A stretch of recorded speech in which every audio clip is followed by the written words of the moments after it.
conference this week is Diwali. I personally am very excited about this being the beginning of a new year for us, a new chapter. Diwali was on Sunday, the official Indian New Year, and it's always on a new moon. It follows a lunar calendar, so it came a little early this year, which means maybe all of you didn't have time to clean your houses. Did everyone clean their house? Yay? Okay, good. A couple of you cleaned your house. If you didn't clean your house, I'm not looking at anyone in particular. Don't worry, because this holiday, the things I love about the Indian culture is that their celebrations are big and their celebrations last a long time. So depending where you live in India, it could be a 5-day celebration, 10-day, or even a 14-day celebration.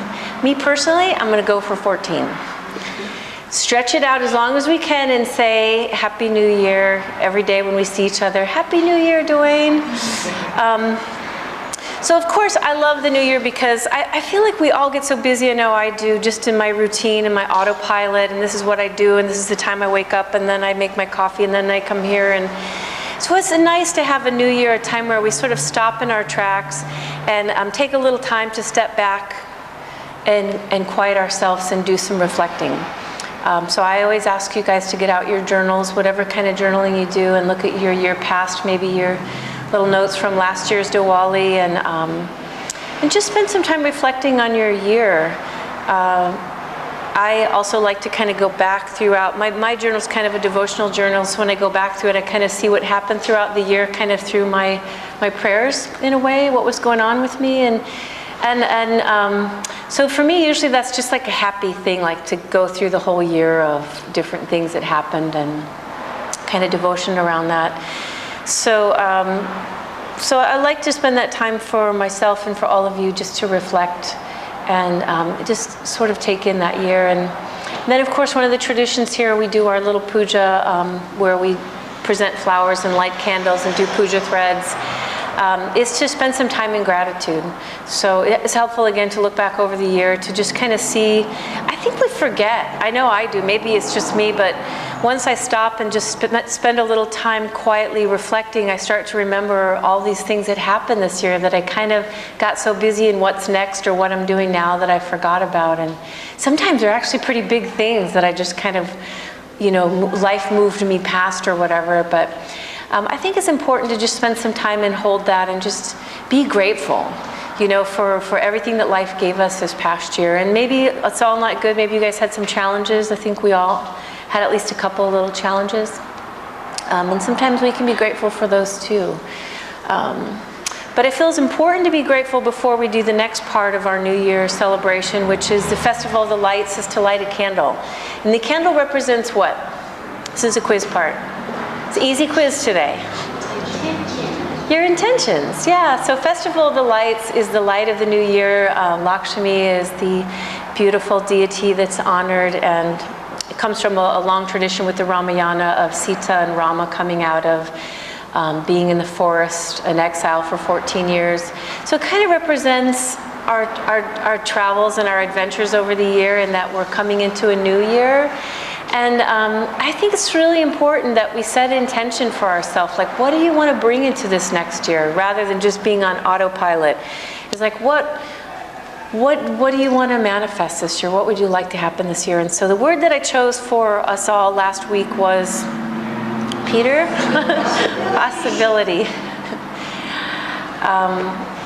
I love that word because it's so expansive.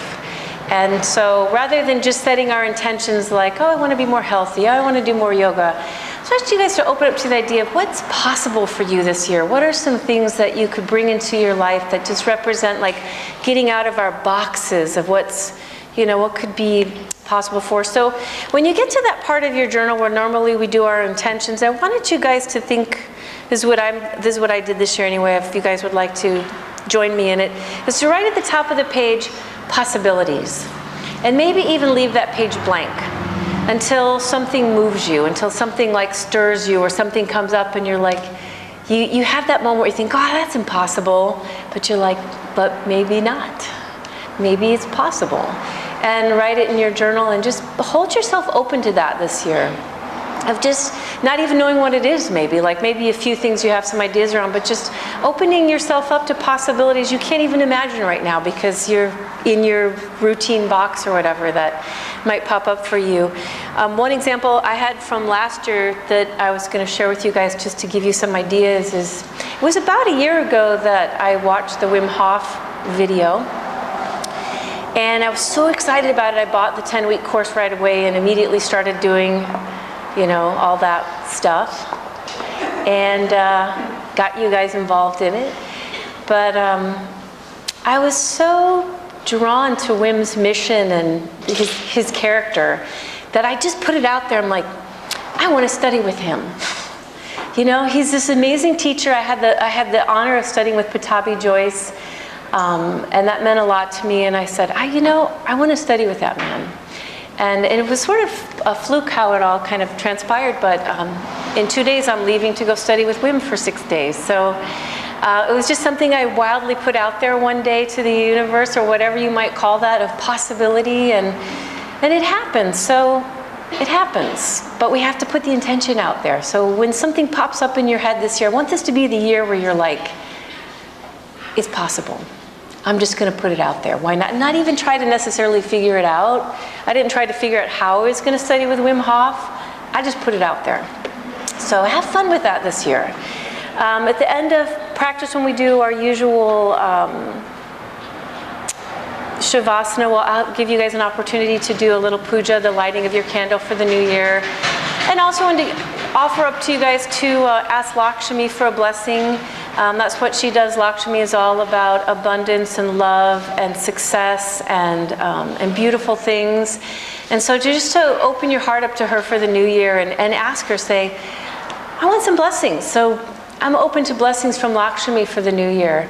I particularly said, sort of along the lines with possibility, is to open yourself up to whatever her blessings might be for you.